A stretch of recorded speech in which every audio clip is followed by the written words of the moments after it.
pour avancer notamment sur la question peut-être plus spécifique de la protection des données, de la protection de la vie privée, je voudrais qu'on en vienne à ces questions des smart cities. Bruxelles fait notamment partie de ces villes qui se sont inscrites dans ces réseaux de ce qu'on appelle des villes intelligentes, c'est-à-dire des villes dont le fonctionnement, pour résumer, doit être amélioré par les nouvelles technologies, c'est-à-dire des feux tricolores connectés. On parlait ce matin encore des nouvelles poubelles connectées, des poubelles intelligentes qui sont équipées de capteurs et qui donc, d'une certaine manière, peuvent prévenir quand elles sont saturées.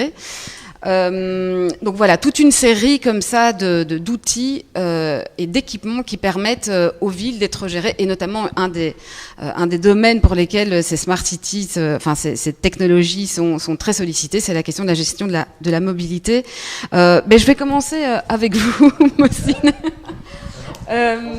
Voilà, c'est déjà la troisième fois. Bon, on changera après. Alors, est-ce que vous, qui êtes aujourd'hui dans l'opposition à la région bruxelloise, et ces smart cities, elles sont je ne trouve plus le mot, mais sont promues, défendues par la région. Quelle est votre position, vous, là-dessus? Est-ce qu'il faut avancer là-dedans ou est-ce qu'il faut s'en méfier?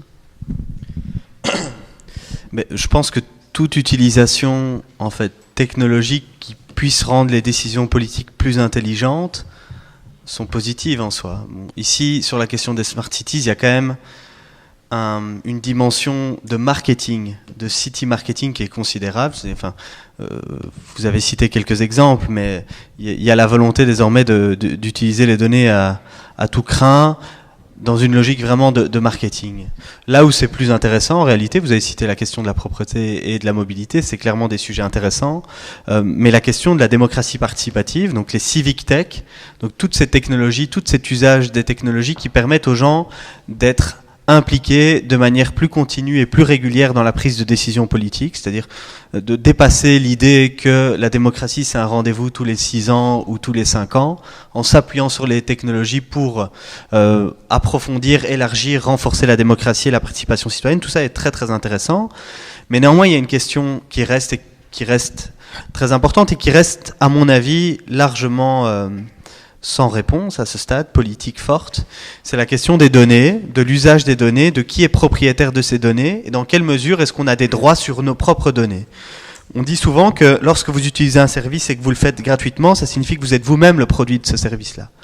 C'est-à-dire que les données que vous produisez, sont utilisées et monétisées par la plateforme, que ce soit Facebook, Google, ou peut-être même en fait Wi-Fi Bruxelles en fait, qui vous donne du Wi-Fi dans les stations de métro, donc là-dessus il y a un enjeu quand même de traçabilité des données de chacun, et il y a un certain nombre de nouveaux modèles qui s'expérimentent pour permettre vraiment à chaque citoyen de rester le maître de ces données et de pouvoir les récupérer à tout moment. Et je pense que vraiment il faut une implication intellectuelle et politique forte sur cette question-là, parce qu'elle tient aux logiques de liberté, en fait, et de contrôle de la vie privée que Corentin mentionnait en introduction. Une des idées et un des chantiers un peu prospectifs très intéressants, et d'ailleurs ça venait, moi en tout cas je l'ai lu dans un article de The Economist, qui est plutôt une revue libérale au sens anglo-saxon du terme, où il était fait mention des données comme étant le pétrole du 21e siècle. Donc un pétrole qu'on produirait tous et pour lequel en fait on ne serait pas rémunéré en échange. Et donc l'idée, ce serait d'envisager des systèmes qui imposeraient par exemple à Facebook, par exemple à Google, de rétribuer les données en fait et les personnes qui sont les productrices de ces données, c'est-à-dire vous et moi. Et là on change de monde évidemment.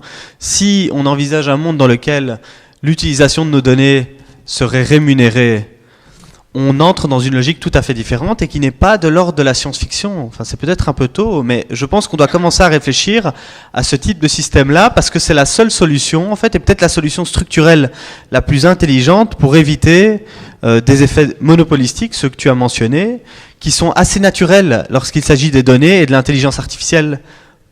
Mais a fortiori, puisque une intelligence artificielle qui se nourrirait de plus en plus de données deviendrait elle-même de plus en plus efficace et nourrirait en fait son monopole. Donc il faut qu'on puisse réfléchir à mon avis à ce type de chantiers qui sont à ce stade très très prospectifs, mais qui mériteraient vraiment une implication plus forte. Michael Verboed, alors Smart Cities, est-ce que c'est du pur city marketing ou bien ce sont des technologies qui peuvent vraiment aider à gérer une ville? Et puis par ailleurs, est-ce qu'il faut confier peut-être la gestion d'une ville aussi à ce type de technologie? Derrière la question des smart cities, et il y a aussi la question des big data et de ce que certains appellent le solutionnisme. Donc il y a un auteur que moi j'apprécie beaucoup qui s'appelle Morozov, qui est un auteur américain qui a travaillé à la Silicon Valley. Donc c'est près de San Francisco, donc cet endroit où il y a plein d'entreprises de nouvelles technologies qui sont situées. Et qui lui dit que les gens de la Silicon Valley, ils ont une certaine vision du monde. Il appelle ça le solutionnisme. Il a écrit un bouquin qui dit « Pour tout résoudre, cliquez ici ». C'est le titre du bouquin. Comme si, pour tout résoudre, tous les problèmes qu'il y avait dans la société, il suffisait de développer une application et tout allait se résoudre. Et mon voisin l'a dit tout à l'heure un peu en blaguant, en disant voilà, si Uber Pop avait été ouvert à Bruxelles, j'aurais peut-être pu arriver à l'heure au débat. Mais ça, c'est typiquement solutionnisme, c'est-à-dire il y a un problème de mobilité. Si on développait une application, on va pouvoir résoudre le problème. Et ça va même très loin. Il y en a qui disent qu'on va pouvoir résoudre les problèmes de pauvreté grâce à des applications. Il y a des gens qui ont inventé des sacs où chaque objet qu'on est dans le magasin, qu'on fait les courses, chaque objet est scanné. Et on met un budget maximum pour le sac, par exemple de 25 €. Et une fois que le sac a scanné les objets et qu'on a 25 €, hop, le sac il se referme. Et comme ça, on ne sait pas dépenser plus. Il y a des gens qui disent, regardez, ça c'est la solution contre la pauvreté. Ça c'est la solution contre la pauvreté. Il y a des gens qui développent ça. C'est la même chose avec les smart cities. On va dire, on va mettre des caméras partout, on va pouvoir résoudre les problèmes de mobilité, de pauvreté, de gens qui font pipi dans la rue, de poubelles trop pleines. Non, moi je pense que ça gomme tous les problèmes politiques qu'il y a dans la société. S'il y a la pauvreté, c'est pas avec une application qu'on va résoudre ça. S'il y a des problèmes au niveau de la démocratie, et il y en a, parce qu'effectivement, on va voter une fois tous les 5 ou 6 ans, tous les 5 ans en Belgique, ou 6 ans au communal, et après, en fait, on a juste le droit de ne pas dire grand-chose, c'est un problème fondamental, mais on ne va pas résoudre ça avec des applications. Il faut un changement fondamental de la société, dans lesquels les applications peuvent aider, mais les applications ne sont jamais que des outils au service d'une vision politique. Et ça, je pense que c'est quand même important de le rappeler, que c'est pas avec des applications qu'on va résoudre les problèmes de bouchons à Bruxelles, c'est pas avec des applications qu'on va résoudre les problèmes de pauvreté. Ça, c'est pas notre credo. Antoine de Bormann, est-ce que la Smart Cities est la clé de la gestion de la ville ? Tout à l'heure, j'ai indiqué que les technologies n'étaient pas un but en soi. Et donc, je pense que la Smart City peut avoir de l'intérêt, peut amener des solutions, mais au service d'un objectif qui doit être plus large. Nous, on a développé au niveau du CPS, le centre d'études du CDH, le concept de ville reliante, les linking cities. Parce qu'on est vraiment convaincu que, en fait, l'enjeu dans justement un environnement urbain, c'est d'identifier comment est-ce qu'on crée du lien dans une ville. Comment est-ce qu'on crée du lien entre les habitants, comment est-ce qu'on crée du lien entre les habitants et leur environnement, comment est-ce qu'on crée du lien entre la ville et son environnement extérieur. C'est d'ailleurs une question auquel on est tous les jours confronté lorsqu'on parle de mobilité, puisque la question centrale, c'est justement comment est-ce que la ville s'organise avec les naveteurs qui y rentrent tous les jours. Donc, Smart Cities, oui, certainement. Il y a des évolutions intéressantes qui sont apportées par ce biais-là, mais ne perdons jamais, évidemment, en vue l'objectif que l'on poursuit. La première chose que l'on doit faire d'abord, c'est de faciliter la vie des citoyens. L'accès, par exemple, de tous les services publics en ligne, ça me semble être la première étape pour arriver à une démarche qui soit un petit peu smart. Or, reconnaissons que ce n'est pas encore toujours le cas et que l'on est parfois dans une organisation aussi du temps qui est un peu paradoxale, où on demande aux gens de travailler de 9h du matin jusqu'à 18h, puis le moment où les services communaux seront ouverts, c'est évidemment un peu particulier. Les possibilités ouvertes de nouveau par cette technologie-là sont quand même assez importantes. Si l'on pense par exemple à une meilleure utilisation de son énergie, qui peut être ouverte par la domotique, par exemple. Si l'on pense aussi à des outils qui favorisent la prévention en matière de santé, il y a toute une série d'outils qui peuvent être développés par rapport à ça. Moi, le thème qui me semble vraiment central aujourd'hui à Bruxelles, puisque parlons un peu concret, c'est évidemment la question de la mobilité. Alors oui, il faut investir dans l'infrastructure, il faut investir dans des améliorations structurantes en matière de mobilité. Mais bien sûr, les nouvelles technologies peuvent apporter aussi des solutions. Aujourd'hui, vous prenez votre smartphone, vous pouvez avoir accès à une trottinette électrique qui va vous permettre de vous déplacer d'un point à un autre. Et c'est une facilité qui ne pourrait pas exister sans ces nouvelles technologies. Et donc de vous passer aussi de l'usage d'une voiture individuelle. Pourquoi est-ce que la voiture individuelle continue d'avoir autant un usage massif? Parce qu'en fait, c'est le mode de transport qui permet de répondre le moins mal à la multiplication des besoins de mobilité que l'on a. Lorsqu'on doit aller déposer des enfants, lorsqu'on doit aller faire des courses, lorsqu'on doit... Et donc, quel est quelque part l'espoir que peut apporter ces nouvelles technologies? C'est d'avoir quelque part davantage une approche du bon moyen de transport pour chaque besoin de mobilité différent que l'on peut avoir. Et donc, justement, de pouvoir accéder via les nouvelles technologies au transport public qui sera suivi par un vélo partagé, qui sera suivi directement par un autre moyen de transport, pour utiliser le bon moyen de transport en fonction du besoin que l'on a. C'est cela, évidemment, qui doit permettre, qui va être soutenu par les nouvelles technologies, qui n'aurait pas été possible sans ces nouvelles technologies, mais qui néanmoins doivent pouvoir être aussi soutenus par des investissements plus importants. Donc, si l'on pense ici à Bruxelles, oui, il faut investir dans le métro, oui, il faut investir dans les RER, mais il faut aussi investir dans le fait simplement qu'on puisse, avec une même interface, pouvoir rentrer dans un transport public et puis passer vers un moyen de transport partagé. Aujourd'hui, vous savez qu'on a développé, nous aussi, l'idée d'avoir un budget mobilité, et je pense qu'on va aller de plus en plus vers ça. On ne va plus acheter une voiture individuelle, on va acheter des solutions de mobilité. Et donc ces solutions de mobilité, ce sera justement le fait de pouvoir, avec un même forfait, pouvoir utiliser des formes de mobilité différentes. Je pense qu'il faut véritablement pouvoir soutenir ça, et j'espère qu'à Bruxelles, une partie de la solution va venir de cette utilisation-là. Ouais, avec un transfert de données massif à des grosses sociétés. Je pense qu'à un moment donné, moi j'ai parlé d'open data tout à l'heure, je pense qu'il faut pouvoir voir comment est-ce qu'effectivement on utilise ces données. Si ces données sont privatisées ou si ces données sont quelque part mises aussi à disposition pour analyser aussi avec des centres de recherche par exemple. Comment est-ce qu'on gère? Je pense qu'il faut qu'on puisse en tout cas analyser cette question-là. Vous avez vu qu'au niveau européen, on a fait quand même une démarche assez spectaculaire en la matière avec la protection des données. Vous savez, les données c'est un peu comme une mine.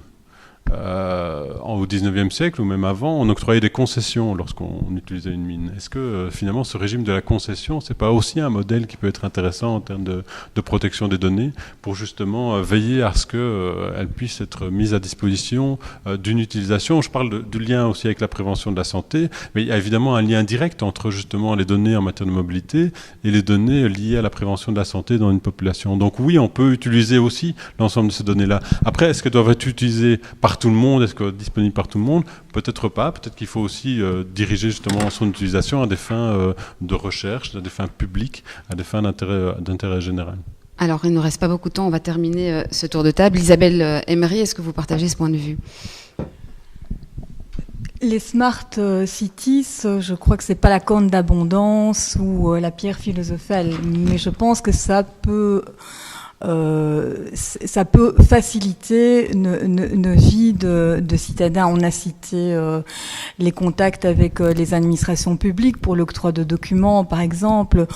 En médecine, il y a des développements fabuleux qui se font et qui se feront encore sur le diagnostic de certaines maladies. Donc, je pense que oui, il faut avoir ce rapport à notre environnement qui passe par ces développements. Maintenant, ce qui a été dit aussi, c'est qu'il est super important de protéger toutes les données personnelles qui passeraient via ce big data. Moi, je ne sais pas vous, mais j'ai été assez impressionnée quand le RGPD s'est mis en place. J'ai reçu une abondance de courriers, de mails me demandant de confirmer donc mon autorisation pour continuer à recevoir. Donc le règlement général sur les données, sur la protection des données personnelles. Sur la protection des données, avec des interlocuteurs avec qui je n'avais, à ma connaissance, consciemment pas eu de contact. Et donc, ce qui est interpellant là-dedans, c'est qu'il y a pas mal de ces acteurs-là qui prennent nos données sans que l'on ait pu être d'accord pour qu'ils les stockent. Et donc, en fait, le degré de protection des données doit être, et c'est une règle consacrée en droit civil, au même niveau que l'autonomie de la volonté. C'est vraiment le fait d'être certain que les données qui sont utilisées par ces acteurs-là, nous les ayons données de manière volontaire et visiblement, avec l'abondance de mails que j'ai reçus à ce moment-là, je me suis dit, mais vraiment, on est parti dans tous les sens. D'où, je pense, une préoccupation qui doit être européenne pour que ce stockage de données puisse se faire de manière le plus protégée possible. Et il y a une chose aussi qui est importante dans ce domaine-là, c'est le droit à l'oubli. Le droit à l'oubli qui n'existe pas pour l'instant et qui fait circuler des informations sur les personnes qui jamais ne s'effacent de ce stockage des données. Un autre élément, et je terminerai par là, c'est que l'hyperconnexion de Smart Cities, l'hyperconnexion de chacun, fait aussi qu'on a des circuits d'information multiples, notamment sur les réseaux sociaux, et que ces circuits d'information sont loin d'être tous fiables. Alors il y a une préoccupation vraiment ambiante pour l'instant de s'attaquer aux fake news, comme on le dit. Il y a une belle campagne d'ailleurs de la presse pour l'instant qui est en train de se dérouler. C'est vraiment quelque chose d'aussi très important sur lequel il faut se pencher. Beaucoup de connexions, beaucoup d'informations circulent, mais une information qui n'est pas vérifiée et qui peut être dangereuse pour la société. Alors, Corentin de Sales, pour terminer, Smart Cities, solution, vraie solution ou pas? Et puis, pour rebondir sur le terme que vient d'utiliser Isabelle Emery, danger ou pas? Moi, je suis assez d'accord effectivement avec la plupart des choses qui ont été dites par les autres intervenants sur les bénéfices incroyables que peut générer les Smart Cities. Ça a pas mal de points de vue. C'est clair que ça peut solutionner une partie des problèmes de parking, de mobilité. Il y a aussi effectivement tous les progrès qu'on peut faire d'un point de vue médical. Il y a évidemment toute une série de dangers. Je précise aussi effectivement par rapport à l'idée du solutionnisme. En fait, j'ai aussi lu le bouquin d'Evgeny Morozov à l'époque. Je pense qu'effectivement, il fait un constat assez intéressant sur le fait qu'évidemment, il y a une sorte de tentation du côté californien, donc de l'économie numérique californienne, de penser qu'avec toutes ces données, on pourrait mathématiquement, je dis même mathématiquement, puisque c'est comme ça qu'il l'analyse, résoudre tous les problèmes sans qu'il n'y ait plus besoin, même à la rigueur, de débats politiques. C'est une conception avec laquelle je ne suis absolument pas d'accord. Je ne l'impute pas au capitalisme en tant que tel, c'est là que je diverge avec Evgeny Morozov, je l'impute effectivement plutôt à la mentalité d'ingénieur, en fait, quoi. C'est-à-dire que cette idée très constructiviste, pour reprendre les termes d'un philosophe libéral que j'aime beaucoup qui s'appelle Hayek, cette idée de planification, parce que comme on peut connaître des succès considérables, et on le voit en matière technologique, dans le domaine technologique, en raisonnant effectivement de façon purement scientifique, on arrive à des très bons résultats. On croit qu'on peut transposer ça aux problèmes sociaux. Et évidemment, et là on n'a peut-être pas beaucoup de points communs, mais là je suis tout à fait d'accord avec mon voisin, c'est clair qu'il faut une action politique pour pouvoir régler ces choses-là. Alors pour revenir aux données, ce qui est assez passionnant au niveau des données, c'est que ça pose un vrai défi intellectuel, philosophique et même juridique sur la question de la propriété. Et la donnée, ce qui est aussi intéressant, c'est de savoir qu'elle est souvent coproduite. Il y a ceux qui la génèrent, par exemple si vous voyez des passants qui passent dans une rue et qui sont mesurés pour savoir effectivement combien de passages il y a par jour, etc. Il y a à la fois le passant qui est le donneur, mais le trottoir fait aussi partie des donneurs, et d'une certaine façon, l'outil qui mesure a lui-même des logiciels, et donc il y a une coproduction de toute une série d'acteurs qui font qu'on se pose un peu la question de savoir mais qui peut être le légitime propriétaire. Alors je crois qu'il y a beaucoup de choses à faire, il y a beaucoup de régimes spécifiques à créer, d'une part pour protéger la vie privée, ça j'en ai déjà parlé, je ne vais pas revenir là-dessus, mais c'est à mon sens une des choses les plus importantes, mais d'autre part aussi permettre que ces données puissent à la fois bénéficier pour les politiques Smart City, et là donc il faut en rendre une bonne partie publique, comme le disait Antoine de Bormann, la question de l'open data est fondamentale et on travaille beaucoup là-dessus au cabinet Geolet, et d'autre part aussi peut-être que ça peut être pour l'État une manière de se faire de l'argent, c'est-à-dire que pour certains groupes ou certaines personnes qui ont besoin de tel ou tel type de données, il y a moyen, en faisant bien attention évidemment de préserver la confidentialité, de revendre pour qu'effectivement ça soit exploité pour des applications. C'est déjà le cas pour l'IRM, donc l'Institut Royal Météorologique. Ils vendent effectivement un certain nombre de données qu'ils captent à des sociétés privées qui les traitent et qui peuvent alors effectivement faire des bulletins météo plus spécifiques pour des secteurs plus particuliers comme l'aviation, etc., qui ont besoin d'un certain nombre de choses. Et donc il y a une vraie richesse. Antoine de Bormann parlait effectivement de mines. Moi je trouve qu'il faudrait faire en sorte que ces données deviennent carrément une ressource naturelle. D'une certaine façon, elles sont produites de façon tellement massive et quotidienne que c'est une sorte de moisson comme ça qui ne devrait pas profiter aux seuls GAFA, et là il faudrait trouver des systèmes, mais c'est assez compliqué, qui permettent effectivement à toute une série d'indépendants et de petites entreprises effectivement de pouvoir bénéficier de ces données, mais ça pose des problèmes gigantesques parce que c'est le problème de l'anonymisation et la question de savoir si effectivement on peut, avec un processus, faire en sorte que toute une série d'enseignements soient tirés et qui sont très intéressants pour les politiques publiques, mais en faisant en sorte évidemment qu'on ne puisse pas retracer les personnes qui les ont produites en fait. Merci.